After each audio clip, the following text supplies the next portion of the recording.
संसार दुर्गम विषमं तरन्ति संसार दुर्गम विषमं तरन्ति।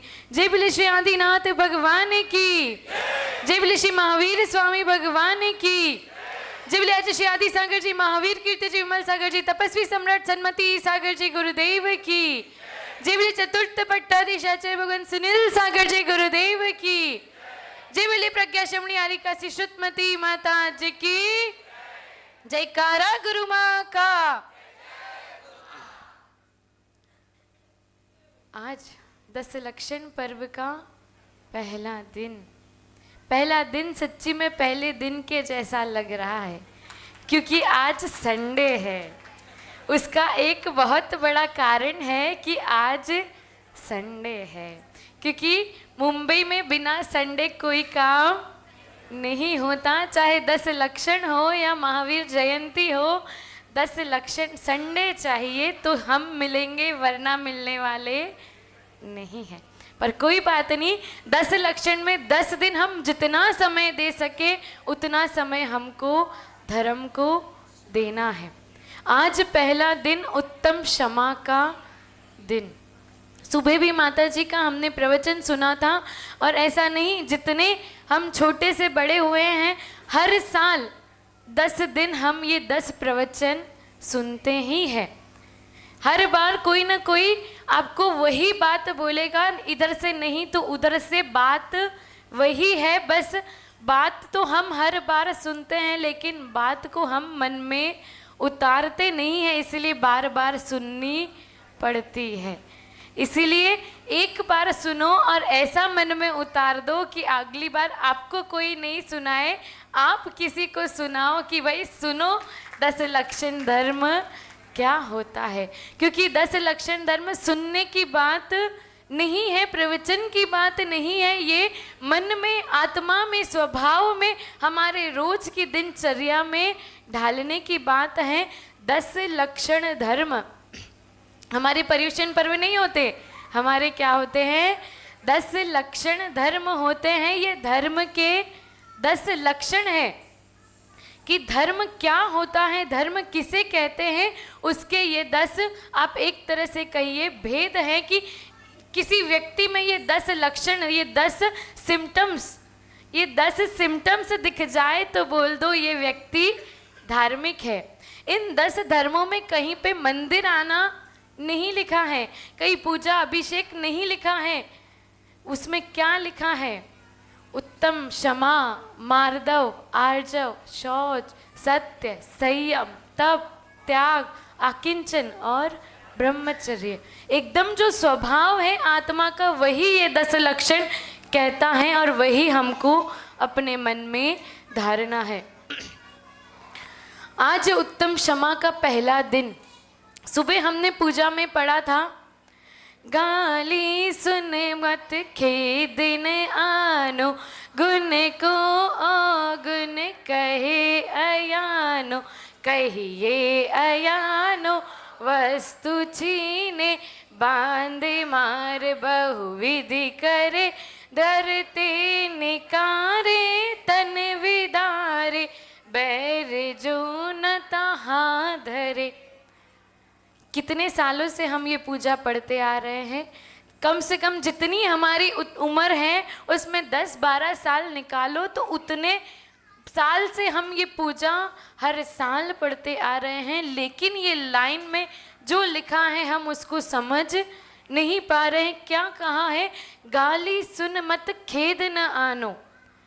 कोई गाली दे फिर भी हमको मन में खेद उत्पन्न नहीं होता है। गुण को अवगुण कहे अयानो। आपके जो गुण है, जिसमें जो क्वालिटी है, उसको कोई अवगुण करके, अवगुण कह के बता दे कि कोई व्यक्ति धर्म में बहुत आगे रहता है, बहुत मंदिर जाता है, बहुत गुरुओं की सेवा करता है, ये उसका गुण है। और उस गुण को भी क्या कहे? लोग क्या कहते हैं? दिन भर फ्री रहता है तो मंदिर भागता रहता है, उसके पास कोई काम नहीं तो गुरुओं के आगे पीछे दौड़ता रहता है। ये क्या हमारी सोच बताती है कि गुण को कैसे हम अवगुण कह देते हैं। जब कोई हमारे गुण को भी अवगुण कहे, उसके बाद कहिए अयानो वस्तु छीने। कोई हमारी वस्तु छीन ले, कोई हमको बांध दे, मार दे, घर से निकाल दे, तन विदारे, तन पे भी चोट हो जाए, बैर जो न तहां धरे। मतलब इतना सब करने के बाद में भी जब हमारे मन में बैर उत्पन्न नहीं होता, उसे क्षमा धर्म कहा है। आज का क्षमा धर्म, आज के युग के हिसाब से क्षमा धर्म क्या है? सॉरी। क्या है? मिच्छामि दुक्कड़म नहीं, सॉरी। कुछ भी हुआ तो सॉरी। सॉरी क्षमा नहीं है। सॉरी तो एक शब्द है जो हम किसी को भी कह देते हैं, और जिसको कहना है उसको छोड़ के बाकी सबको कह देते हैं। रास्ते में चल रहे थे, जरा सा टकरा गए तो भी क्या कह देते हैं? सॉरी। और घर में इतनी लड़ाई करके आए, वहां सॉरी नहीं कहेंगे।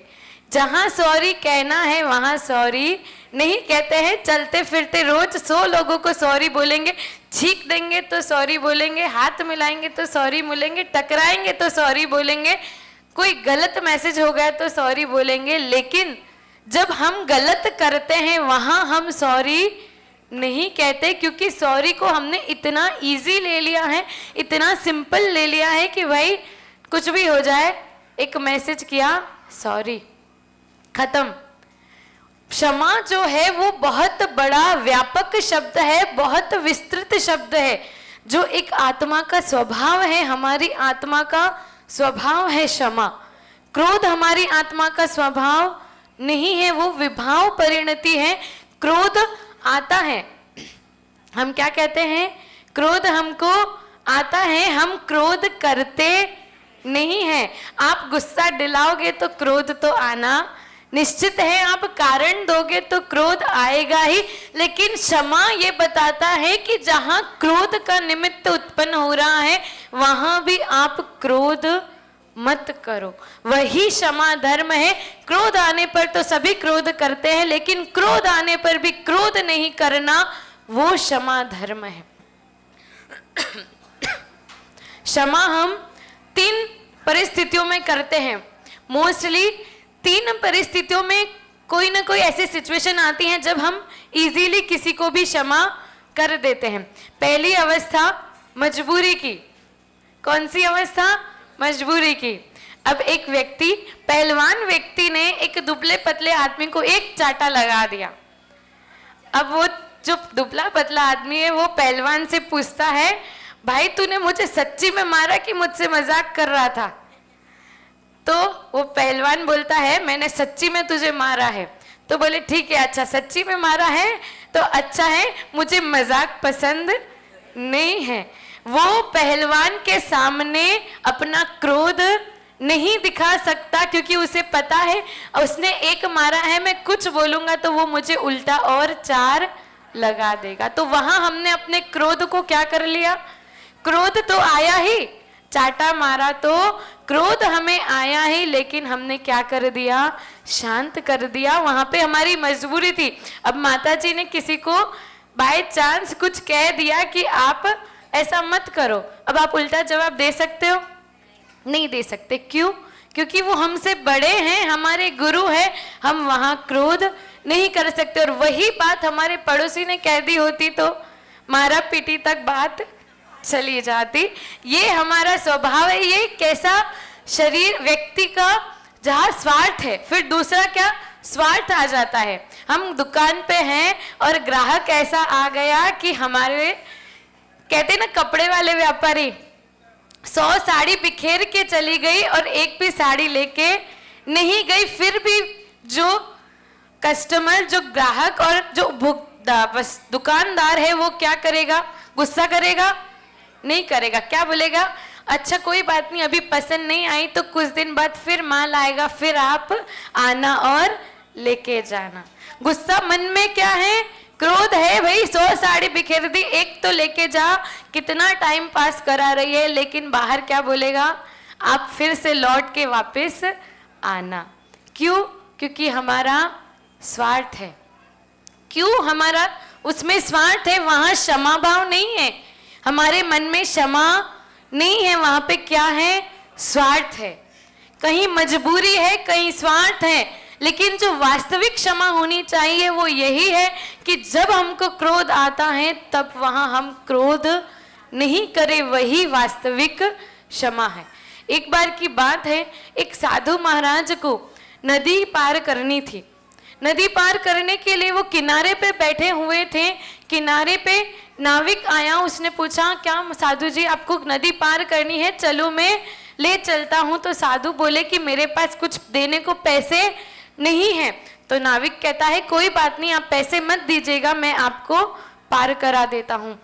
साधु नाविक की नाव में बैठे, उतने में ही कुछ मस्तीखोर लड़के दो चार उधम करते हुए उस नाव में आके बैठ गए। नाव में आके बैठे और नाव चलने लगी और मुनिराज को, साधु को देख के वो निंदा करने लगे, मस्ती करने लगे, मजाक करने लगे, उनको मजाक उड़ाने लग गए, कुछ भी अपशब्द बोलने लग गए।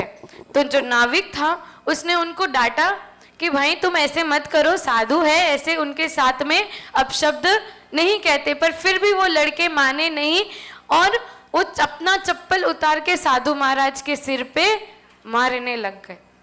अब इतना बुरा साधु के साथ होने लगा, लेकिन जरा सी भी उस साधु के मुख पे, मन में एक जरा सा भी कोई क्रोध का भाव नहीं आया। वहां क्रोध किसी को भी आ सकता था, कोई हमको एक शब्द भी बोल दे, जरा सी उल्टी बात, ताना भी मार दे तो हमको चुप जाता है। वहां उनके सिर पे चप्पल भी मार रहे तो साधु को क्रोध नहीं आया। तो उतने में ऐसा होते हुए देख के एक आकाशवाणी खीरी कि ये नाव में पलटा दूंगा, ये नाव में पलटा दूंगा। तो साधु महाराज ने ध्यान से सुना कि ये आकाशवाणी हो रही है, देववाणी हो रही है, कोई देव कह रहे हैं कि ये नाव में पलटा दूंगा। तो उन्होंने अपना मौन खोलते हुए कहा कि ये नाव तुम मत पलटाओ। तो वो देव फिर से कहते हैं कि ये आपके साथ इतना गलत कर रहे हैं, मैं उसे होते हुए नहीं देख सकता, मैं ये नाव पलटा दूंगा, आपको और नाविक को मैं छोड़ दूंगा, लेकिन इन सबको मैं मार दूंगा। तो मुनिराज कहते हैं कि तुम कुछ पलटना ही है तो इनकी बुद्धि पलट दो, लेकिन नाव मत पलटो। ऐसे हमारे मुनिराज, ऐसे साधु, और ऐसा हमको होना है कि कहते हैं ना कि कोई बुरा हो तो उसकी बुराई खत्म करनी है, व्यक्ति को खत्म नहीं करना है। उनकी बुद्धि पलट जाएगी तो वो गलत काम नहीं करेंगे। वैसे ही हमें हमारी बुद्धि पलटनी है, हमें हमारे विचार बदलने हैं कि जहां क्रोध आता है वहां क्रोध हमको नहीं करना है। चाहे कैसी भी अवस्था हो, कैसी भी परिस्थिति हो, अपने आप को क्रोध करने से रोकना है। अब हम आपको कहें कि क्रोध मत करो, क्रोध मत करो, तो आप कहोगे दीदी ये जमाने में तो आप भी क्रोध करोगे, क्योंकि समय ऐसा है कि इतनी सहन शक्ति किसी के पास नहीं है। क्रोध आता ही है, क्रोध आता ही है, लेकिन क्रोध आने पर क्रोध को बनाए नहीं रखना है। हम इतना कर सकते हैं कि क्रोध आने पर उस क्रोध को बनाए नहीं रखना है, गुस्से को बना के नहीं रखना है, उसको छोड़ देना है। गुस्सा आया, दो बात हुई और उस बात को फिर आप छोड़ दो, खत्म कर दो। हम क्या करते हैं, 4 दिन 5 दिन तक वो ही बात पे लड़ाई करते हैं। 4-5 दिन तो हमने बहुत कम कहे। हम मैं आज से आपको पूछे कि 10 साल पहले आपकी सासू माँ ने आपको क्या ताना मारा था, आपको आज वो भी याद होगा। वैसा का वैसा, वो ही शब्द में, वो ही टोन में, पूरे शब्द आप बता सकते हो कि मुझे 15 साल पहले मुझे मेरी सासू माँ ने ऐसा बोला था, या मेरी ननद ने ऐसा बोला था, मेरी देवरानी ने ऐसा बोला था। कितने साल हो जाएं लेकिन हम वो बात छोड़ते नहीं हैं। तो ये क्रोध हम बांधते रहते हैं, बैर को बांध लिया। क्रोध कर लो लेकिन क्रोध को छोड़ दो।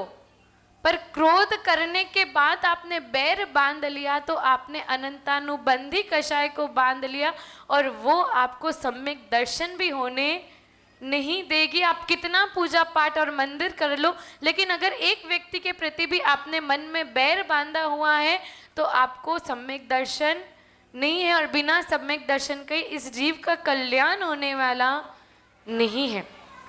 तो जितने 18 साल, 15 साल, 20 साल की बातें आप मन में लेके बैठे हो, वो सब आज छोड़ दो। अगली बार उस व्यक्ति को देखो तो वो बात हमें याद नहीं आनी चाहिए कि उस व्यक्ति ने हमें ऐसा बोला था। अगली बार हम किसी और को नहीं बोले इसने तो मुझे ऐसा बोला था। हमें वो बात आज यही छोड़ के जानी है, इसी सभा में विसर्जित करके जानी है कि आज के बाद हम उस व्यक्ति को अपने दिल से क्षमा करते हैं। जो हुआ सो हुआ। आज के संबंध हम उस व्यक्ति के साथ में नहीं बिगाड़ेंगे, तब आपका क्षमा धर्म सार्थक है। क्षमा धर्म सुनना सार्थक है। नहीं तो वैसे ही मरेंगे तब तक क्षमा धर्म सुनेंगे, लेकिन क्षमा किसी को करेंगे नहीं। ऐसे भाव हमको नहीं रखने हैं। आज का समय ऐसा है, जरा सी बात पे भाई भाई लड़ जाते हैं, जरा सा कुछ बोल दो तो सब अलग अलग हो जाते हैं। और ऐसी परिस्थिति है कि माँ बाप से भी बात नहीं करते हैं। तो हमें अपना अहंकार कम करना है, क्रोध कम करना है। जो बात जहां हुई है वहीं उसको छोड़ देनी है। जितना पकड़ के रखोगे उतना आप बैर बांधोगे, और जितना बांधोगे उतना आपको भोगना पड़ेगा। आज आपको लग रहा है मैं सही हूं, मैं सही हूं, मैं क्यों सॉरी बोलूं, मैं क्यों क्षमा मांगू, लेकिन आपने छोड़ दी आपकी तरफ से बात, तो आप तो फ्री हो गए। आप तो फ्री हो गए। सामने वाला बांधे तो हम उसकी जिम्मेदारी नहीं ले सकते, पर हम अपनी जिम्मेदारी ले सकते कि हम किसी से क्रोध नहीं करेंगे, हम किसी के प्रति बैर भाव को बांधेंगे नहीं। हम पूछे आज किसके साथ कोई व्यक्ति है जिसका किसी के प्रति बैर है, तो कोई बोलेगा कोई भी नहीं, हमारा किसी से कोई बैर द्वेष नहीं है। लेकिन मन में हमने किसी की बात दबा के रखी है कि इसने मुझे ऐसा बोला था इसलिए मैं आज भी उससे गुस्सा हूं, तो वो भी आपका बैर भाव है, द्वेष भाव है। पार्श्वनाथ भगवान ने बैर नहीं बांधा था, कमठ ने बैर बांधा था, तो पार्श्वनाथ भगवान को 10 भाव तक भोगना पड़ा था। आप समझिए, हमें हमारे भाव नहीं पता। किसी को पता है यहाँ पहला कौन सा था, अगला कौन से होने वाला है, हमको नहीं पता। लेकिन हमने पार्श्वनाथ भगवान के 10 भाव सुने हैं। कैसे कमठ ने 10 भाव तक उन पर उपसर्ग किया है, उसमें पार्श्वनाथ भगवान ने हर बार क्षमा किया, हर बार क्षमा किया, तब जाके उनको 10 भाव लग गए मोक्ष जाने में। आप सोचो, किसी और के गुस्सा करने पे हम भी गुस्सा कर रहे हैं, तो हमें कितने भाव तक भोगना पड़ेगा, आप सोच ही नहीं सकते हो। इसीलिए अपने भाव कम करने हैं, सामने वाले के नहीं। कमठ हो सकता है आज भी नरक में हो, पर पार्श्वनाथ भगवान मोक्ष को चले गए, तो आपको पार्श्वनाथ बनना है कि कमठ बनना है, ये आपके ऊपर है कि हमको जल्दी से जल्दी अपने भाव कम करने हैं या नरक में ही जाना है। ये हमारे भाव डिसाइड करते हैं। और क्रोध ऐसा है जो हमारे सारे बोलते समझदारी को घर से बाहर निकाल के ताला लगा देती है। क्रोध ऐसा है जो हमारा विवेक खत्म कर देती है, हमारा बुद्धि को खत्म कर देती है, हमें कुछ समझ नहीं आता है। तो हमें क्रोध कम से कम करना है। क्रोध जितना हो सके, क्रोध आ भी गया तो क्रोध को छोड़ देना है, बात को खत्म करना है। सालों तक कोई बात पकड़ के नहीं रखनी है। बहुत बार ऐसा होता है, कहीं घूमने गए, वहाँ पे अच्छा सा माहौल है, पति पत्नी घूम रहे हैं, और वहाँ घूमते घूमते किसी दुकान पे पहुँचे और बीवी कह देती है, अपन पिछली बार कश्मीर गए थे, वहाँ तुमने मुझे पर्स नहीं दिलाया था जो मुझे चाहिए था। अब वो बात उसे याद आ गई, और जो पिछली बार तो नहीं दिलाए तो वहाँ तो लड़ाई हुई थी, और इस बार जो ट्रिप पे आप घूमने आए वहाँ फिर से लड़ाई चालू हो गई कि मुझे पिछली बार नहीं दिलाया था। तो हम पिछली बार की बातें याद करके, हम आज की बातों पे नहीं लड़ते। आप कभी भी खुद लड़ाई करते हो तो नोटिस करो, आज की बात अगर जरा सी होगी कि आपने मेरी अभी बात नहीं सुनी, उसमें 1 सेकंड 1 मिनट की बात में 10 मिनट की लड़ाई में 9 मिनट आप पुरानी बातों पे ही लड़ाई करते हो कि आपने परसों नहीं सुनी थी, आपने 8 दिन पहले नहीं सुनी थी, तब भी नहीं सुनी थी, तब भी नहीं सुनी थी, ऐसे ऐसे बोल के हम लड़ाई करते रहते हैं। इसीलिए हमको समझना है, सुनना है और मन में उतारना है कि ये जो क्रोध हम करते हैं, जो ये बांधते हैं, इनको छोड़ना है। बिना छोड़े कुछ छूटने वाला नहीं है। अपने भावों को शांत रखना है, निर्मल करना है। कोई सामने वाला कितना भी क्रोध करे, अब कोई कहो सामने वाला बोल बोल कर रहा है तो मेरे मुंह से तो निकलेगा ही। अब एक व्यक्ति लड़ाई कर रहा है तो मुझे भी तो उत्तर देना ही पड़ेगा। नहीं उत्तर दिया तो ऐसा लगेगा कि मुझे उत्तर नहीं आता या मेरी गलती है। तो ऐसा नहीं सोचना है। अगर कोई एक व्यक्ति क्रोध कर रहा है और आप सुनो ही नहीं, आप क्या कर दो, अनसुना, सुनना ही नहीं। किसी ने आपको गाली दी और आपने सुनी ही नहीं, तो वो खुद सोचने लग जाएगा कि मैंने बोला क्या। वो खुद सोच में पड़ जाएगा, वो फिर गाली देगा आपको जोर से चिल्ला के, फिर आप सुनो ही नहीं, तो वो अपने आप पे गुस्सा हो जाएगा कि भाई मैं इतना बुरा बोल रहा हूँ फिर भी उसको क्रोध नहीं आ रहा है। तो हमको वैसे ही करना है। अगर एक तरफा कभी क्रोध नहीं होता, क्रोध को पावर मिलती है जब दोनों तरफ से लड़ाई होती है। क्रोध को भी पावर मिलती है जब दोनों तरफ से बात होती है। अगर एक व्यक्ति बोल रहा है और सामने वाला चुप है तो दूसरे वाले का क्रोध ठंडा हो जाएगा। तो हमें ठंडा करना है कि क्रोध की पावर बढ़ानी है, ये हमारे ऊपर है। हमें क्रोध को कम करना है, उसकी पावर कम करनी है। सामने वाला कोई भी हो, कितना भी क्रोध कर रहा है, हमको जवाब नहीं देना है। क्रोध को रोकने के 3 कारण, कैसे हम क्रोध को रोक सकते हैं। कभी भी कोई व्यक्ति क्रोध कर रहा है तो सबसे पहले ये सोच लो कि आप उसकी तरफ से सोचो वो क्रोध क्यों कर रहा है। अब हम आपको बताएं, यहाँ मोस्टली सभी मम्मियाँ परेशान हैं अपने बच्चों के मंदिर नहीं आने से।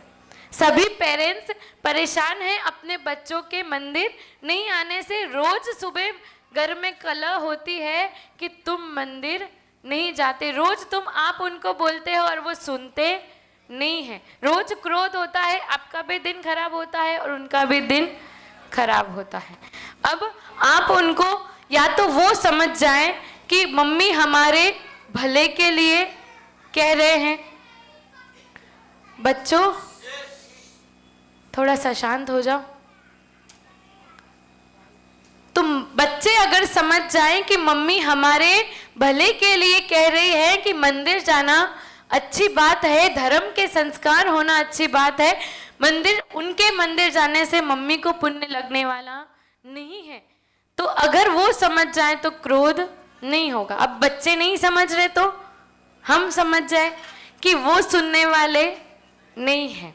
हमारे बच्चे हैं, हमें लगता है, लेकिन हमारे माताजी एक बात कहते हैं, अपना लोटा छान लो। पूरा समुद्र छानने की जरूरत नहीं है। पूरा समुद्र छानने का विकल्प करोगे तो कभी छान नहीं पाओगे।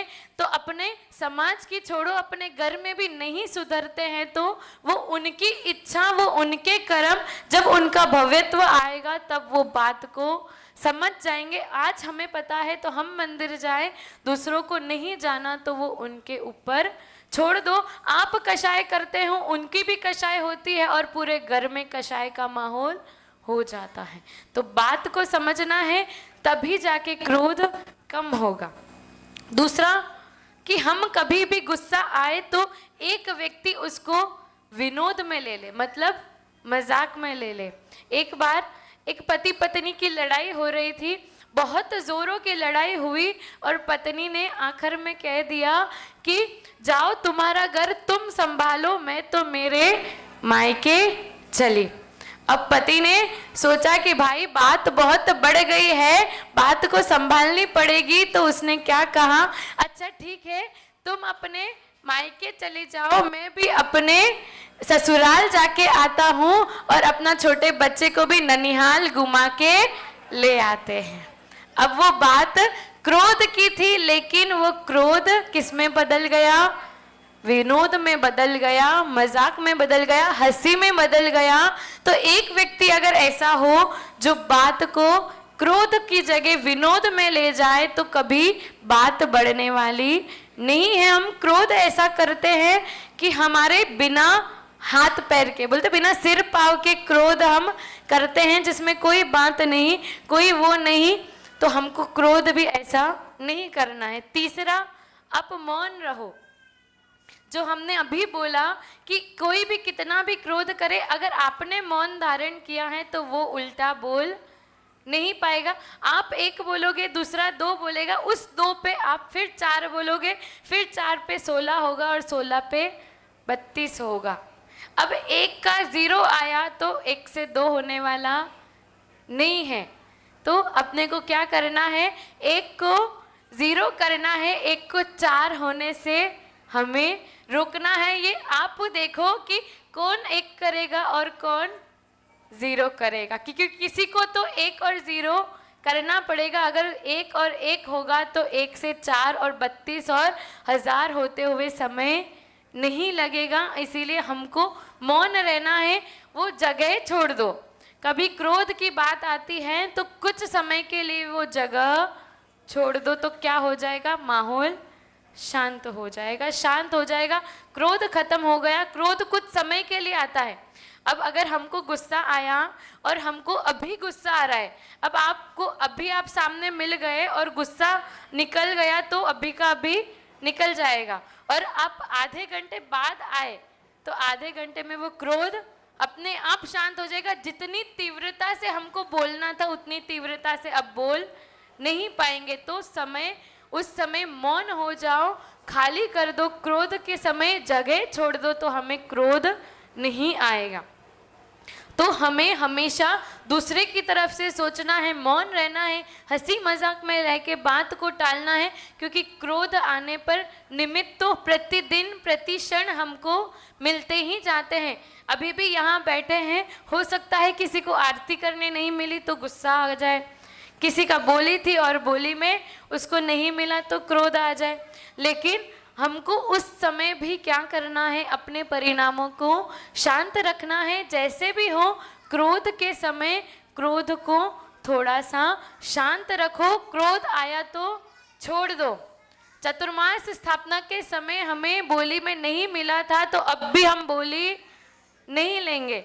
बहुत सारे लोग ऐसे होते हैं, चतुर्मास स्थापना हुई थी या पिछले साल वो प्रोग्राम में हमको बोली ली और हमारा नाम नहीं लिया, तो अब इस वर्ष हम कोई बोली नहीं लेंगे। ऐसा अपने आप को पुरानी बातों के साथ में बांधना नहीं है, बातों को छोड़ते जाना है। आज आप सिर्फ अपने साथ एक बात लेके जाओ कि हमें बातों को पकड़ के नहीं रखना है। जो बात जहाँ हुई है वहीं छोड़ के जानी है। अब आप बोलो दीदी, आपने कहा सब बातें छोड़ के जाओ, तो जो दीदी बोल रहे हैं वो भी यहीं छोड़ के चले जाओ। ऐसा नहीं करना है। जो क्रोध की बात है, जो बुरी बात है वो छोड़ के जानी है। जो हमारे भलाई के लिए अच्छी बात है वो हमको साथ ले जानी है। नहीं तो पता चला यहाँ का गुस्सा तो घर ले गए और अच्छी बात यहीं छोड़ के चले गए कि और यहाँ का यहाँ ख़त्म कर दिया। अब कल आएंगे, नया सुनेंगे और नया छोड़ के जाएंगे। ऐसा नहीं करना है। हमको हर साल जो प्रवचन सुनते हैं, कम से कम एक धर्म तो हमको रोज अपने जीवन में लाना है। नहीं तो ये 10 धर्म इसीलिए आते हैं कि आपको पता चले कि धर्म कहता क्या है। धर्म किसी लिए आते हैं? वैसे तो साल में कितनी बार आते हैं? 3 बार आते हैं। हम मनाते एक ही बार हैं, उसमें भी समय की कमी हो जाती है। बहुत सारा समय इधर उधर व्यर्थ चला जाता है। हमको धर्मों को समझना है कि धर्म क्या कह रहा है। आज का धर्म हमें बस इतना कहता है कि क्रोध के निमित्त होने पर भी हमको क्रोध नहीं करना है। चाहे कितना क्रोध आए, लेकिन क्रोध कम से कम करना है। आज के आज सुना और आज के आज खत्म नहीं हो जाएगा। आज के आज हम बोले कि आप क्रोध करना कल से बंद कर दो, तो ऐसा नहीं होगा। लेकिन रोज ऐसा सोचेंगे कि क्रोध कम करना है, क्रोध कम करना है, तो एक दिन जरूर कम होगा। तो रोज अपनी आत्मा को हमें क्षमा के संस्कार देने हैं। क्रोध के संस्कार तो इस पे अनादिकाल से पड़े हैं, हमें आज से रोज इसको क्षमा के संस्कार देने हैं।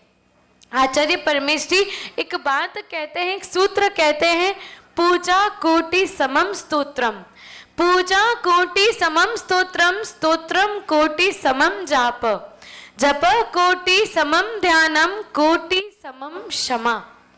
अब इसमें क्या कह रहे हैं, ध्यान से सुनिए। सैकड़ों पूजा करो, कितनी? सैकड़ों पूजा करो और एक स्तोत्र पढ़ो तो वो समान है। सैकड़ों पूजा करो और उसके बजाय एक स्तोत्र पढ़ो, वो समान है। सैकड़ों स्तोत्र पढ़ो, सैकड़ों स्तोत्र पढ़ो और एक जाप करो तो वो समान है। फिर सैकड़ों जाप करो और एक ध्यान करो, वो समान है। और सैकड़ों ध्यान करो और एक क्षमा करो, वो समान है।